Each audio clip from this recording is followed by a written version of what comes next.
Mes chers compatriotes, chers agriculteurs qui produisent sur des terrains sableux, particulièrement aussi pour ceux qui sont en Côte d'Ivoire, qui sont par exemple à Yamoussoukro, les terrains de lavage sont généralement sableux.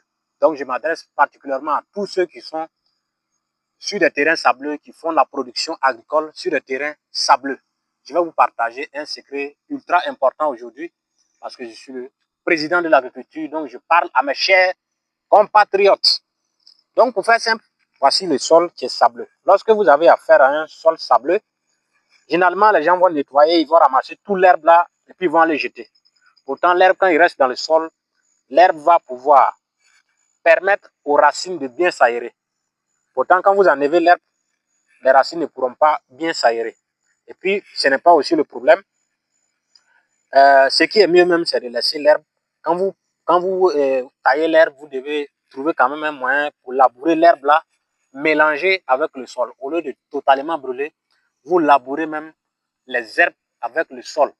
Là, maintenant, les racines pourront vraiment se tendre, pouvoir s'aérer tranquillement et puis profiter vraiment de la matière organique.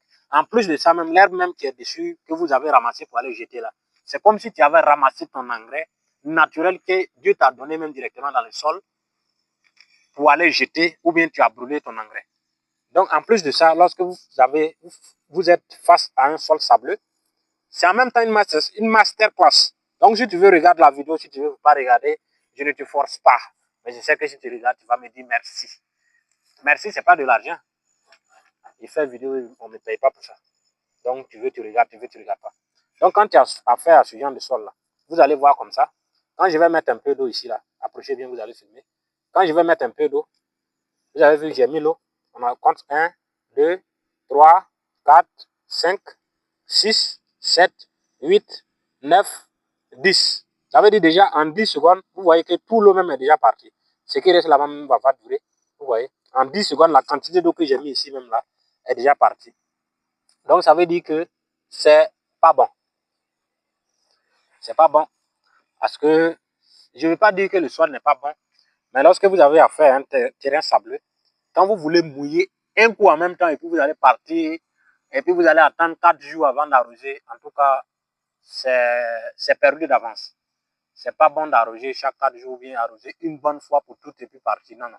Quand vous avez affaire à un sol sableux, vous devez arroser un peu, au moins chaque jour, au moins un peu chaque jour ou bien encore légèrement, ou bien vous arrosez moyennement au moins chaque 2 jours. Au lieu de sauter chaque 3 jours,